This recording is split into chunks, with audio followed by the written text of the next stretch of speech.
গতিকে মই আজি অনুৰোধ কৰিছো অসম গণ পৰিষদক নিজৰ ভাই বুলি বুকুত সাৱটি লৈ ভাৰতীয় জনতা পাৰ্টি কৰি থকা সকলোকে লৈ একেলগে এই ৰঞ্জিত চট্টোপাধ্যায়ক জয়যুক্ত কৰিবৰ কাৰণে এই নিৰ্বাচনত গাঁৱে ভূঞে মানুহৰ ঘৰে ঘৰে গৈ প্ৰচাৰ অভিযান চলোৱা তেখেতেও সহায় আগবঢ়াওক এইখিনিয়ে মোৰ উদ্দেশ্য এইখিনিয়ে মোৰ কবলগীয়া মই তেখেতক এইখিনি অনুৰোধ কৰিছো আৰু মই আশা কৰিছো তেখেতে এই মোৰ অনুৰোধ মানি লৈ আপোনালোকক লগত লৈ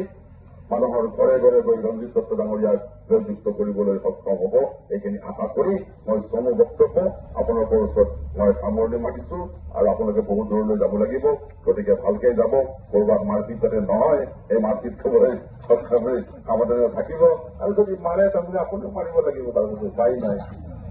এইটো আমাৰ এটা অগ্নি পৰীক্ষা এই পৰীক্ষাৰ সফল আৰু বিফলতাৰে আচৰণ কৰা হ'ব এই পৰীক্ষাৰ আচৰণ আমি ভাৰতীয় জনগণত আমি কিমান শক্তিশালী গতিকে কোনোবাই আত্ম অহংকাৰত কোনোবাই ভয় ভাবুকি দি কোনোবাই যদি ভাবিছে অবৈধ কেছ কৰি আহিব পাৰিব তেতিয়াহ'লে মই তেওঁক ঘূৰা আমি দেখাই দিছো ইয়াৰ পৰাই আপুনি আগত কেছ কৰি দিব নহ'লে আপোনালোকৰ দ্বন্দ্ব অহংকাৰে আপোনালোকক কেছ কৰি দিলে সময় কাল যাব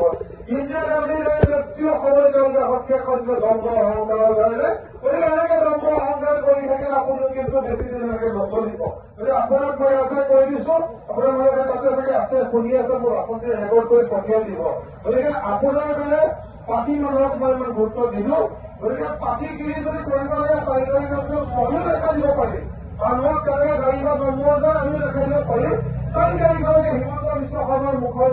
পাই 4 তাৰিখলৈ মোদী ডাঙৰীয়াৰ কথা চিন্তা কৰি আৰু আমাৰ যদি এলায়েন্সৰ কথা চিন্তা কৰি পেলাই আমি ৰিটেলিয়েট কৰা নাই কিন্তু এনেকুৱা নহয় অসম গণ পৰিষদ দল স্বাস্থ্য নহয় এনেকুৱা নহয় অসম গণ পৰিষদ দলৰ জাত তেজৰ মানুহ নহয় গতিকে গাড়ীকেইটা নমাই দিয়াটোত আমি একেমুখে ধিক্কাৰ দিছো গাড়ীকেইটা কিহৰ কাৰণে ধৰাই দিলত মানুহ নমাই দিয়া হ'ল একেমুখে মই ধিক্কাৰ দিছো কিন্তু আপোনালোকক মই সকলোকে অনুৰোধ কৰিছো যে মোদী ডাঙৰীয়াৰ নেতৃত্বত আমি আকৌ এবাৰ ভাৰতবৰ্ষত আমি চৰকাৰ গঠন কৰিম মোদী ডাঙৰীয়াৰ নেতৃত্বত আকৌ এবাৰ 400 স্কুলৰ চৰ্চাত আমি ভাৰতবৰ্ষত আমি চৰকাৰ গঠন কৰিম আৰু হিমন্ত বিশ্ব শৰ্মাৰ ডাঙৰীয়াৰ নেতৃত্বত অহা বিগত দিনত যি উন্নয়নৰ ধাৰা হিমন্ত বিশ্ব শৰ্মাই ৰাখিছে তেখেতক আমি ধন্যবাদ দিবলৈ অসম গণ পৰিষদৰ তৰফৰ তেখেতক আমি পূৰ্ণ সমৰ্থন দি অহা এসপ্তাহ 10 দিন আমি ঘৰে ঘৰে গৈ পেলাই ভোটৰ ভিক্ষা কৰি পেলাই এই সমষ্টিৰ 1 লাখৰ ওপৰত ভোট দিব লাগিব বুলি আমি ইয়াতে আপোনালোকক অনুৰোধ জনাইছো।